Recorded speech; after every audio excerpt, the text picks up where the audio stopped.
ነብዩ አለይሂ ሰላቱ ወሰላም ላ የድኹሉል ጀነተ ነማም አሉ።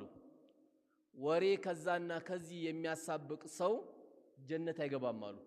ከዛና ከዚህ ወሬ አምጥቶ ማስታረቅ ነው እንጂ በትክክለኛ ከዛና ከዚህ ወሬ አምጥቶ የሚያጋጭ ሰው ወሬ የሚያመጣ ሰው ጀነት አይገባም ነው ያሉት።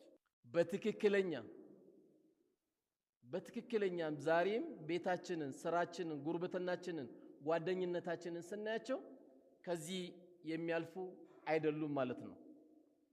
ስለዚህ ምላሳችን ትልቁ ለምላሳችን ደግሞ እንድንጠነቀቅ የተነገረ ምንድነው? ሐሜት፣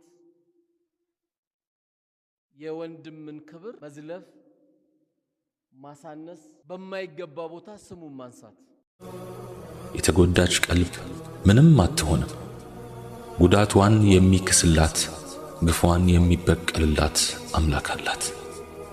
ጉዳዩ የጊዜ ብቻ ነው።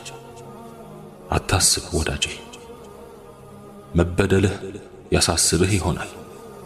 ያለ አግባብ የተሰራብህ ግፍ አንገብግቦህ ይሆናል። አይዞህ፣ አትዘን።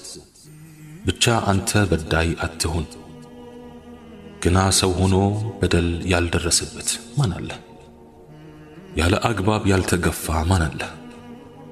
አላህን በማይፈራ ሰው ንብረቱን ያልተቀማ፣ በውሸት ወሬ ስሙ ያልጠፋ፣ ያልተሰደበ፣ ያልተናቀ ማን አለ?